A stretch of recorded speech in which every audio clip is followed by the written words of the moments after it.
Hi friends, எல்லோரும் எப்படி இருக்கீங்க? நான் ரொம்ப நாளாக பண்ணணும்னு நினச்ச கான்டென்ட் தான் இன்றைக்கி நம்ம வீடியோவை பார்க்க போகிறோம். அண்ட் நிறைய பேர் என்கிட்ட கேட்ட இன்ஃபர்மேஷனுமே கூட. ஸோ எதை பற்றி அப்படின்னா, இங்கே நெதர்லாண்ட்ஸில் ஒரு எக்ஸ்பர்ட்டாக இருக்கும் போது நம்மளுக்கு இன்வெஸ்ட் பண்ணுறதுக்கு என்ன மாதிரியான வென்யூஸ்லாம் இருக்குது, என்ன மாதிரியான ஆப்பர்ச்சுனிட்டிஸ்லாம் இருக்குது, முக்கியமாக என்னென்ன விஷயங்களை பற்றிலாம் நம்ம பேசிக்காக தெரிஞ்சுக்கணும். நம்ம லம்சம் கேஷ் வச்சுருந்தாலும் சரி, இல்லை நான் மந்த் ஓவர் மந்த் தான் இன்வெஸ்ட் பண்ண போகிறேன் அப்படின்னு இருந்தாலுமே என்ன மாதிரியான வென்யூஸ்லாம் இருக்குது அப்படிங்கிறத பற்றி தான் இன்றைக்கி வீடியோவில் நம்ம ஃபுல்லாகவே பார்க்க போகிறோம். ஸோ இன்வெஸ்ட்மெண்ட்டை பற்றி நிறைய யூஸ்ஃபுல்லான அண்ட் பயங்கர ஃபேக்சுவலான இன்ஃபர்மேஷன் இன்றைக்கி நம்ம வீடியோவில் பார்க்க போகிறோம். ஸோ அதனால் ஸ்கிப் பண்ணாமல் இந்த வீடியோ கடைசி வரைக்கும் பாருங்கள். அண்ட் வீடியோக்குள்ளே போகிறதுக்கு முன்னாடி நீங்களும் நம்ம சேனலை சப்ஸ்கிரைப் பண்ணால் மறக்காமல் சப்ஸ்கிரைப் பண்ணிவிடுங்க. அது உங்களுக்கு ஒரு சின்ன எஃபர்ட், பட் நம்மளோட சேனல் க்ரோ ஆகி அடுத்த கட்டத்துக்கு போகிறதுக்கு அது ரொம்பவே ஹெல்ப் பண்ணும். அண்ட் அதோடவே நான் அடுத்ததாக போஸ்ட் பண்ணுற புது வீடியோஸ், புது கண்டென்ட்ஸ் உடனே உங்களை சேரும்.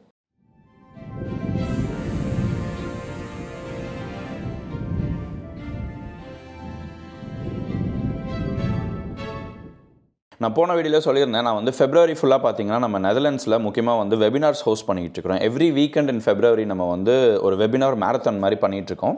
ஸோ அதில் மெயின் டாப்பிக்லாம் என்ன அப்படின்னு பார்த்தீங்கன்னா, நெதர்லாண்ட்ஸில் வீடு வாங்குறத பற்றியும், கார் வாங்குறத பற்றியும் அண்ட் இன்வெஸ்ட்மெண்ட்ஸ் பண்ணுறத பற்றியும் நம்ம வெபினார்ஸ் ஹோஸ்ட் பண்ணிக்கிட்டு இருக்கிறோம். அது நல்லாவே போயிட்டுருக்கு. ஸோ அந்த கான்டென்ட் எல்லாமே பார்த்தீங்கன்னா நிறைய பேர் கேட்டிருந்தாங்க, வீடியோ ரெக்கார்டிங் ஏதாவது இருக்குதாங்க, அந்த வெபினாரோட ரெக்கார்டிங் ஏதாவது இருக்குதா அப்படின்னு கேட்டிருந்தாங்க.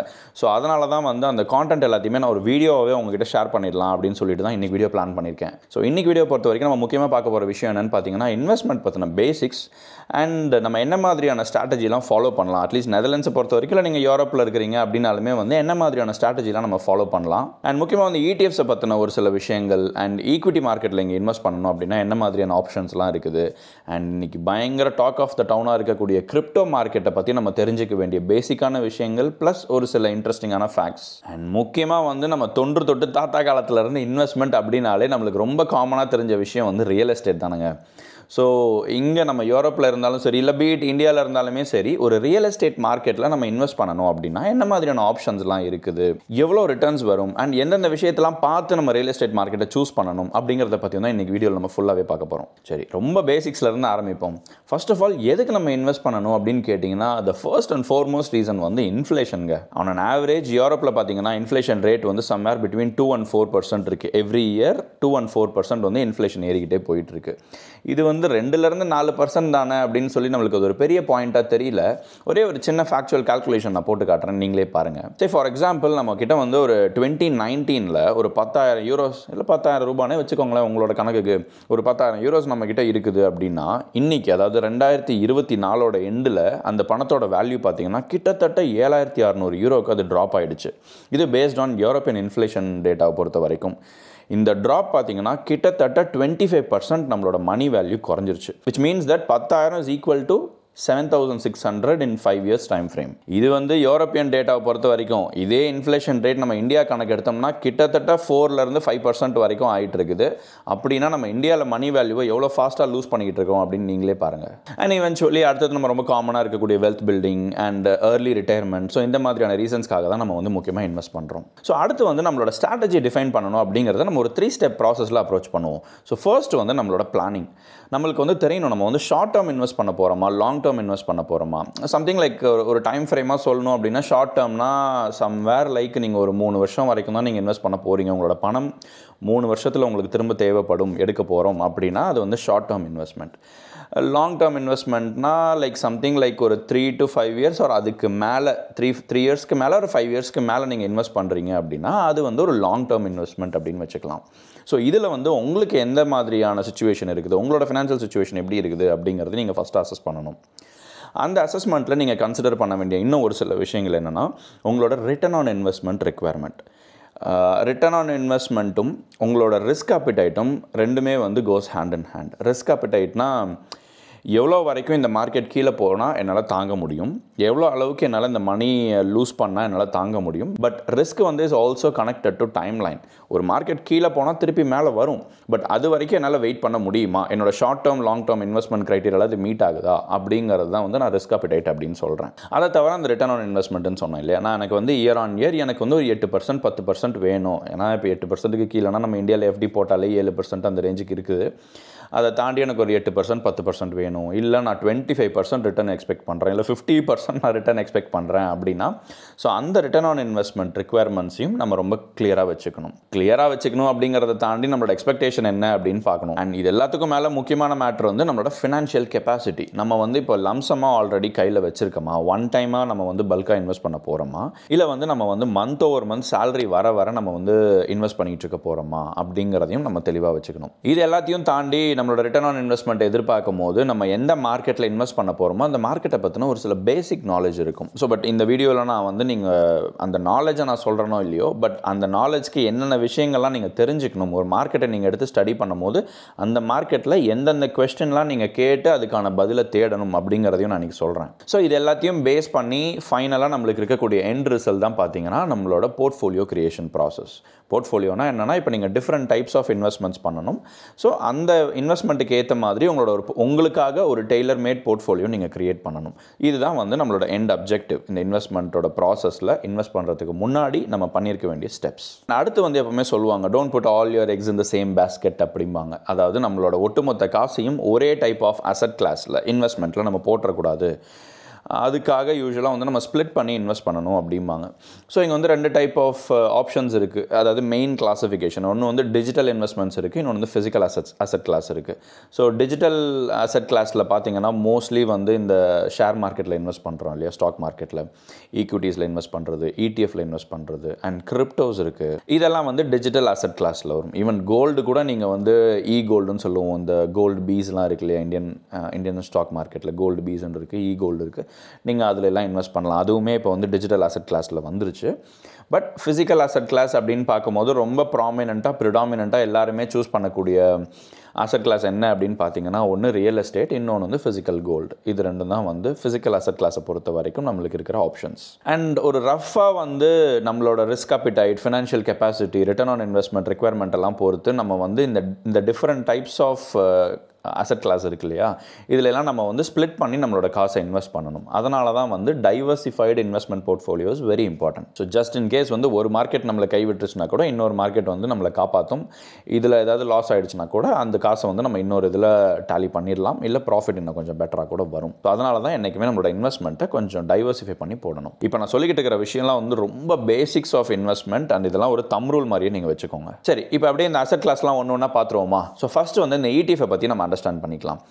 ETFs அப்படின்னு சொல்லும் போது எக்ஸ்சேஞ்ச் ட்ரேடட் ஃபண்ட்ஸ். அதாவது ஒரு நாட்டில் இருக்கக்கூடிய டாப் கம்பெனிஸ் இருக்கு இல்லையா, ஸோ அது எல்லாத்தையும் சேர்த்து ஒரு பேக்கேஜ் பண்ணி அதை வந்து ட்ரேட் பண்ண முடியும். அதை வந்து இண்டெக்ஸ்ன்னு சொல்லுவாங்க. இப்போ ஃபார் எக்ஸாம்பிள் எப்படி சொல்லலாம், நிஃப்டி, இந்தியன் மார்க்கெட் எடுத்துக்கிட்டிங்கன்னா நிஃப்டி 50, நிஃப்டி 100, பேங்க் நிஃப்டி, அந்த மாதிரி different types of Nifty index இருக்குது. US எடுத்துக்கிட்டிங்கன்னா S&P 500 அப்படின்னு ஒன்று இருக்குது. அது மாதிரி இன்னும் ஏகப்பட்டது இருக்குது. ஒரு டெக் ஓரியன்டாக டெக்னாலஜி ஓரியன்ட் செக்டருக்கு ஒரு இண்டெக்ஸ் இருக்குது. அந்த மாதிரி யூரோப் எடுத்துக்கிட்டிங்கன்னா யூரோ ஸ்டாக்ஸ் அப்படின்னு சொல்லிட்டு ஒரு இண்டெக்ஸ் இருக்குது. ஸோ இந்த இண்டெக்ஸ் எல்லாம் என்ன பண்ணுது அப்படின்னா, அந்த நாட்டில் இருக்கக்கூடிய அந்த டெக்னாலஜி சம்மந்தப்பட்டதோ இல்லை அந்த இண்டெக்ஸ்க்கு கீழே இருக்கக்கூடிய கம்பெனிஸோட பெர்ஃபார்மன்ஸ் எல்லாத்தையும் ஒரு ஆவரேஜ் அவுட் பண்ணி எப்படி பெர்ஃபார்ம் பண்ணிகிட்டு இருக்கு அப்படின்னு ட்ராக் பண்ணுறதுக்கான ஒரு மெஷர், ஒரு கீ அப்படின்னு வச்சுக்கலாம். ஸோ அந்த இண்டெக்ஸ் வந்து எப்படி பர்ஃபார்ம் பண்ணிகிட்டு இருக்கு அப்படின்னு நம்ம தெரிஞ்சுக்கலாம். பட் அந்த இண்டெக்ஸையே நம்ம டேரெக்டாக ட்ரேட் பண்ண முடியாது. பட் அந்த இண்டெக்ஸை ட்ரேட் பண்ணுறதுக்காக வச்சிருக்கிற ஒரு விஷயம் தான் வந்து ETF, exchange traded funds. Nifty 50க்கு ஒரு ETF இருக்கும், பேங்க் நிஃப்டிக்கு அந்த மாதிரி ஒரு ETFs இருக்குது. அண்ட் S&P 500லையும் நீங்கள் ட்ரேட் பண்ணலாம். S&P 500 வந்து US ஸ்டாக் மார்க்கெட்டோட டாப் 500 கம்பெனிஸை கம்பைன் பண்ண இண்டெக்ஸ் தான் அது. அதுக்கு வந்து ஒரு சில இண்டெக்ஸ் ETFs இருக்குது. நிறைய companies like black rock, ஐஷேர்ஸ், Amundi, அந்த மாதிரி நிறைய கம்பெனிஸ் இருக்குது. ஸோ அவங்க எல்லாருமே வந்து இந்த ETF பேக்கேஜை க்ரியேட் பண்ணி வச்சுருப்பாங்க. ஸோ அதில் போய் நம்ம இன்வெஸ்ட் பண்ணிக்கலாம். ஃபார் எக்ஸாம்பிள் நீங்கள் ஒரு ETF வாங்குனீங்க அப்படின்னா S&P 500, அதாவது யூஎஸில் இருக்கிற டாப் 500ல் இருக்கிற கம்பெனிஸ் எல்லாத்துலேயுமே வந்து உங்களோட காசை வந்து பிரித்து இன்வெஸ்ட் பண்ணுற மாதிரி அதுக்கு ஈக்குவலண்ட் அப்படின்னு சொல்லலாம். அதுவுமே 2 டைப் ஆஃப் ETF இருக்குதுங்க. ஒன்று வந்து ஈக்குவலி ஸ்பிளிட் ரேஷியோ இருக்கும், இன்னொன்று வந்து வெயிட்டட் ஆவரேஜ் மெத்தடில் டிஸ்ட்ரிபியூட் பண்ணியிருப்பாங்க. ஈக்குவலி ஸ்பிளிட்னா 500 கம்பெனிஸ்க்கும் நீங்கள் $100 போட்டிங்கன்னா 500 கம்பெனிஸ்லையும் ஈக்குவலாக ஸ்பிளிட் ஆகி இன்வெஸ்ட் ஆகும். இன்னொன்று வந்து வெயிட்டட் ஆவரேஜ்னா ஒரு கம்பெனியோட வேல்யூவேஷனை பொறுத்து. இப்போ நீங்கள் S&P 500ன்னு எடுத்துக்கிட்டிங்க பார்த்தீங்கன்னா Apple, Nvidia or Alphabet, Meta இதெல்லாம் வந்து டாப் கம்பெனிஸ் இருக்கு இல்லையா. ஸோ அவங்களோட மார்க்கெட் கேப்பை பொறுத்து அந்த இடிஎஃபோட டிஸ்ட்ரிபியூஷனை வச்சுருப்பாங்க. ஸோ அதை பொறுத்து அவங்களோட ₹100 அதை பிரித்து இன்வெஸ்ட் பண்ணுவாங்க. இது வந்து ரொம்ப பேசிக்கான விஷயம் இடிஎஃப்பை பொறுத்த வரைக்கும். இந்த இடிஎஃப்ஸ் வந்து யார் மோஸ்ட்லி சூஸ் பண்ணுவாங்கன்னா இந்த லாங் டேர்ம் இன்வெஸ்ட்மெண்ட் பார்த்துட்டு இருக்கிறோம் இல்லையா, அவங்களும் at the same time month over month நான் வந்து பீரியாடிக்கலாக இன்வெஸ்ட் பண்ணிக்கிட்டு இருக்கிறேன் அப்படிங்கிற மாதிரி இருக்கும்போதும் நம்ம வந்து இடிஎஃப்பை சூஸ் பண்ணிக்கலாம். ஏன்னா இந்த இடிஎஃப்பை பொறுத்த வரைக்கும் பெரிய வாலட்டாலிட்டிலாம் இருக்காது. வாலட்டாலிட்டினா லைக் பயங்கரமாக ஃப்ளக்சுவேட் ஆகாது. கிராஜுவலாக பர்ஃபார்ம் பண்ணும், கிராஜுவலாக கீழே வரும், பயங்கர வாலட்டாலிட்டி இருக்காது. ஸோ அதனால் இதிலிருந்து வரக்கூடிய ரிட்டர்ன்ஸும் பார்த்தீங்கன்னா ரொம்ப நிறைய இருக்காது. பட் நான் அந்த ரிட்டர்ன்ஸ் இன்னும் கொஞ்சம் நேரத்தில் உங்களுக்கு நான் காட்டுறேன். பட் லைக் ஒரு கணிசமான அமௌண்ட்டுக்கு நம்மளால் அஃபோர்டபுள் வேல்யூலேயே நம்மளால் இடிஎஃப்ஸை வாங்க முடியும். மந்த் ஓவர் மந்த் நம்ம வந்து பே பண்ணி இடிஎஃப்ஸ் அக்யூமுலேட் பண்ணிக்கிட்டே வந்துகிட்டு இருக்கலாம். ஒரு பீரியட் ஆஃப் டைம் அது எப்படி பெர்ஃபார்ம் பண்ணுறது அப்படிங்கிறத பொறுத்து நம்மளோட ரிட்டர்ன்ஸ் இருக்கும். இப்போ ஒரு சின்ன எக்ஸாம்பிள் லைக் S&P 500ஓட இண்டெக்ஸோட பெர்ஃபார்மன்ஸ் எப்படி இருக்குது அப்படின்னு பார்ப்போமே.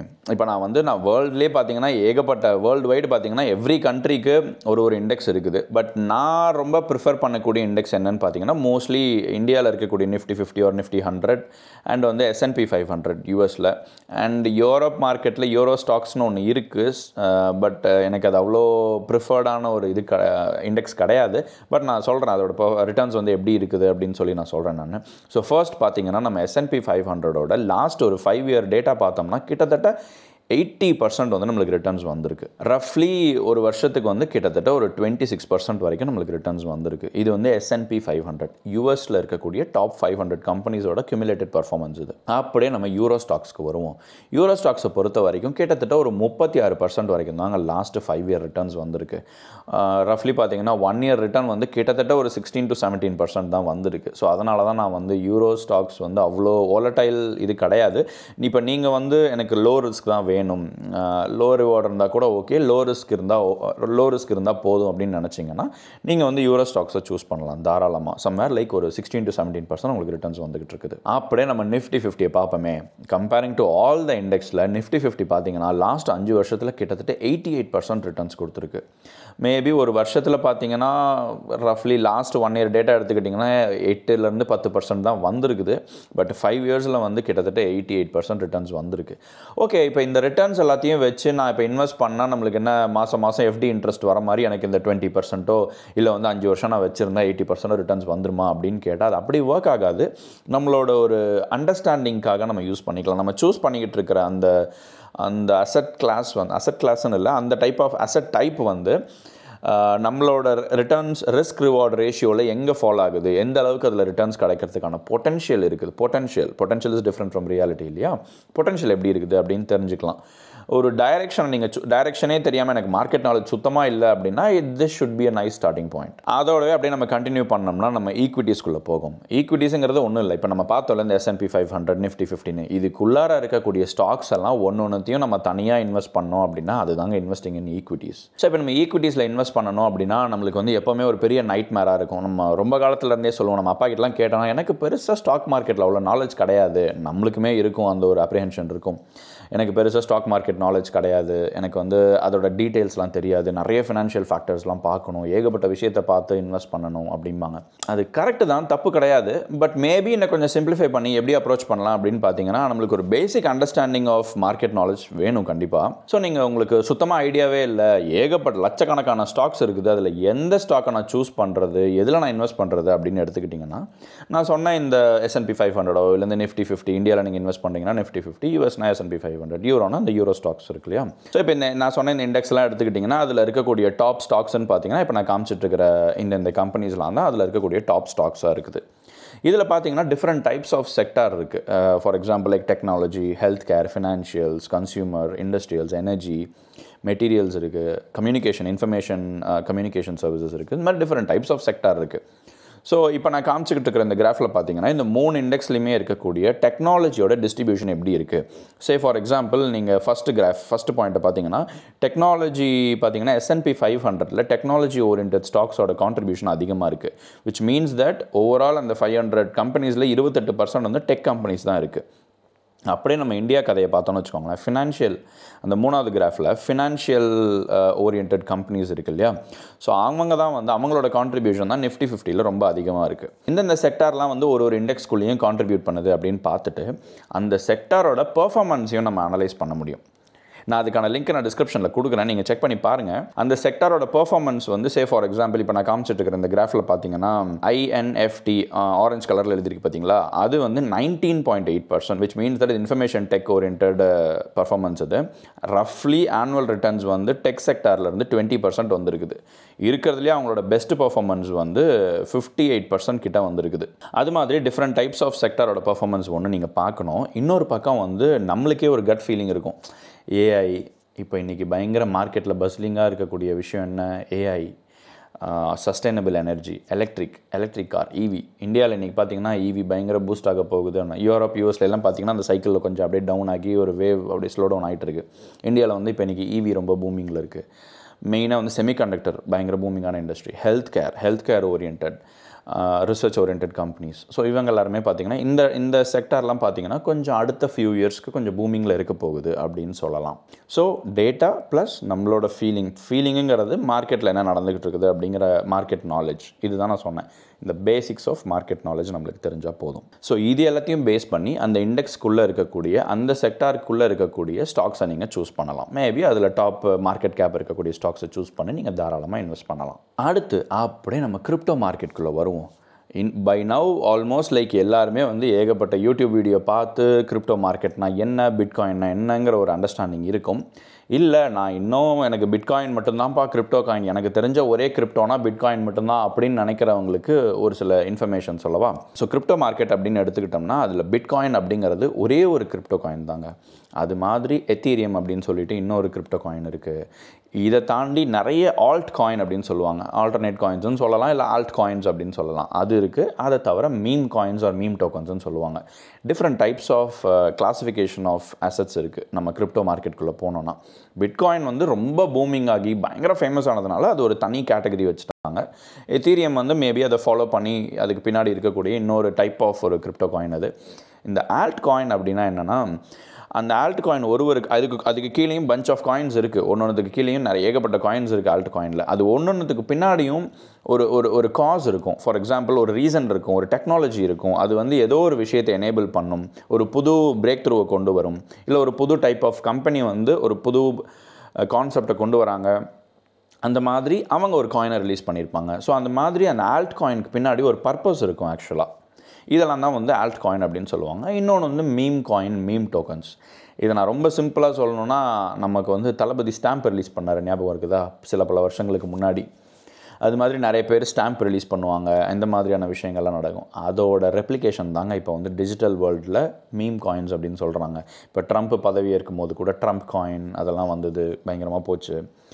அது மாதிரி ஒரு ட்ரெண்டிங்கில் ஒரு ஃபேமஸாக இருக்கிறதுக்காக, ஒரு மோர் ஆஃப் லைக் ஒரு பஸ்ஸுக்காக, ஒரு ஸ்பெகுலேஷனுக்காக க்ரியேட் பண்ணுற விஷயம் தான் வந்து இந்த meme coins or meme tokens. அதுக்கு பின்னாடி பெரிய ரீசனிங் ஆர் பர்பஸ்லாம் எதுவும் கிடையாது. ஸோ இதுதான் வந்து different types of asset class under crypto market. இந்த கிரிப்டோ மார்க்கெட்டில் ஆப்ரேட் ஆகக்கூடிய எல்லா காயின்ஸுமே வந்து பிளாக் செயின் அப்படிங்கிற ஒரு டெக்னாலஜி மூலியமாக தான் ஆப்ரேட் பண்ணுது. ஓகே, நான் பிளாக் செயின் டெக்னாலஜி பற்றிலாம் ரொம்ப எக்ஸ்பிளைன் பண்ண போனோன்னா இது வந்து ஒரு மாதிரி டெக்னிக்கல் கிளாஸ் ஆகிடும். அதெல்லாம் வேண்டாம், நம்ம இன்வெஸ்ட்மெண்ட்டுக்குள்ளேயே வருவோம் திரும்ப. ஸோ இந்த பிளாக் செயின் டெக்னாலஜியில் ஆப்ரேட் ஆகுது அப்படின்னு தெரிஞ்சுக்கோங்க. அண்ட் இதோட ரிட்டர்ன்ஸ் எல்லாமே வந்து பயங்கர ஹை ரிட்டர்ன்ஸ் இருக்குது. பட் ஹை ரிட்டர்ன்ஸ் இருக்குன்னா கூடவே என்ன வரும்?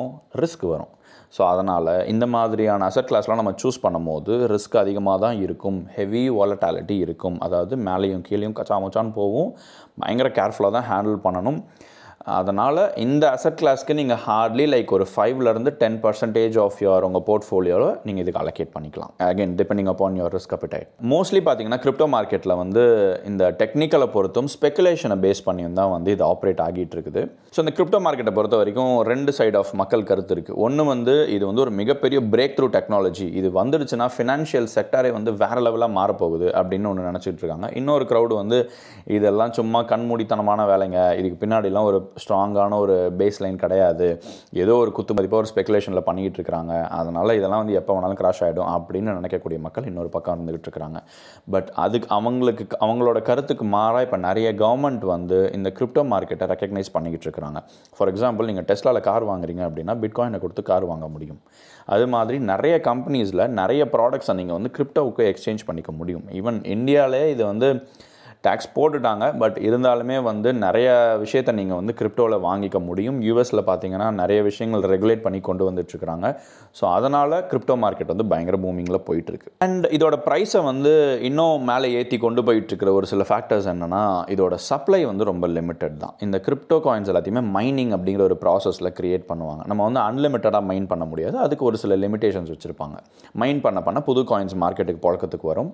ஸோ அந்த சப்ளையை வந்து லிமிட் பண்ணுறதுனால ஆன் தி அதர் ஹேண்ட் நம்ம மக்கள்கிட்ட வந்து டிமாண்ட் அதிகமாக இருக்கிறதுனால ஈவென்ச்சுவலி ப்ரைஸ் வந்து மேலே போயிட்டுருக்கு. ஸோ இந்த மாதிரியான ரீசனால தான் வந்து கிரிப்டோ மார்க்கெட்டில் இன்வெஸ்ட் பண்ணுறதுக்கு நிறைய பேர் முன் வராங்க. பட் அதுலேயுமே நம்மளுக்கு இன்னும் ஒரு டீட்டெயில்டு அவேர்னஸ் நிறைய பேருக்கு கிடையாது, டெக்னிக்கல் நாலேஜ் ரொம்ப நிறைய கிடையாது. அப்படிங்கிறதுனால நிறைய பேர் அதில் இன்வெஸ்ட் பண்ணுறதுக்கு கொஞ்சம் தயங்கி நம்ம நின்றுட்டு இருக்கோம். ஸோ இன்வெஸ்ட்மெண்ட் பொறுத்த வரைக்கும் இதுவும் ஒன் ஆஃப் த வென்யூ அப்படின்னு சொல்லுவேன். ஸோ அடுத்து வந்து எப்படியே இந்த இன்ஃபர்மேஷனை பார்த்தோன்னா, ஒரு சிம்பிளாக சொல்கிறேனே, இந்த பிட்காயினை பொறுத்த வரைக்கும் கிட்டத்தட்ட வந்து நம்மளுக்கு 2020 டைம் ஃப்ரேமில் ஒரு $5,000 இருந்திருக்கிற கிரிப்டோ காயின் இப்போ 2025 $100,000 ஏறி இருக்குது. விச் இஸ் லைக் ரஃப்லி 1000% வந்து அதோட க்ரோத் ரேட் இருந்திருக்கு.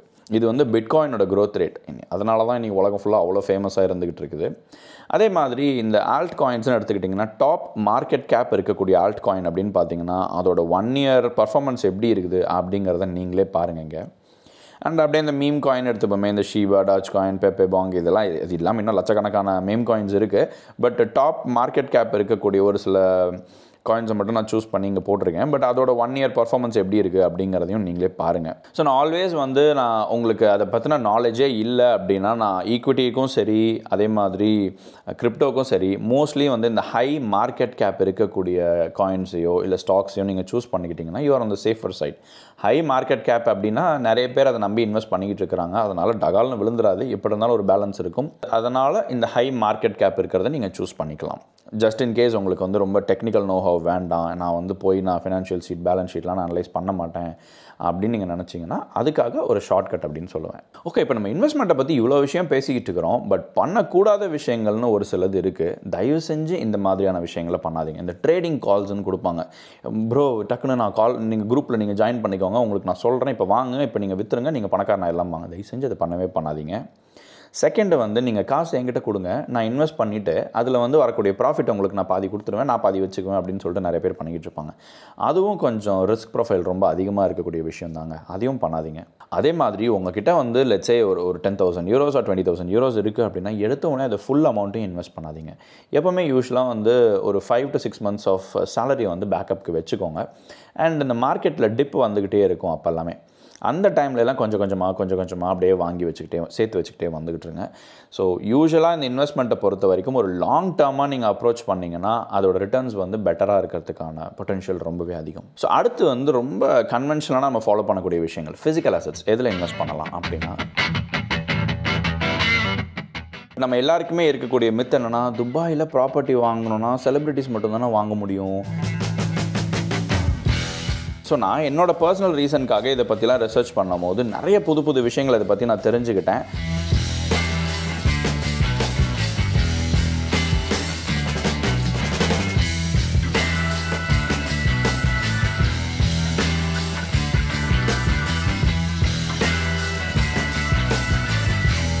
which means that துபாயோட ரியல் எஸ்டேட் மார்க்கெட் வந்து இன்னும் குளோபல் மார்க்கெட்டோட டாப் பொசிஷனுக்கு இன்னும் வந்து சேரல. சரி, ஓகே, மார்க்கெட்டு க்ரோத் பொட்டன்ஷியல்லாம் இருக்குது, ஓகே, பட் துபாயில் இன்வெஸ்ட் பண்ணணும் அப்படின்னா என்ன மாதிரியான ப்ராஸ்பெக்ட்ஸ்லாம் இருக்குது அப்படிங்கிறத தெரிஞ்சுக்கணும். ஒரு சிம்பிள் எக்ஸாம்பிள், லைக் நான் 20% அப்ரிஷியேட் ஆகுது, 10% ஆன ஆவரேஜ் நம்மளுக்கு ரெண்டல் வந்தாலே 30%. இது வந்து நம்மளோட S&P 500 இன்வெஸ்ட் பண்ணுறதை விட கூட பெட்டர் ஆப்ஷனாக இருக்குது. அடுத்து நான் சொன்னேன் இல்லையா, இந்த அளவுக்கு 8 to 15% ரெண்டல் ஈல்டு இருக்குது, 20% இயர் ஆன் இயர் அப்ரிஷியேட் ஆகுது அப்படின்னு சொல்கிறேன் இல்லையா. எது வந்து இந்த மேட்டர்லாம் ட்ரைவ் பண்ணுது, எதனால் இந்த அளவுக்கு க்ரோ ஆகிட்டு இருக்குது அப்படின்னு பார்த்தீங்கன்னா,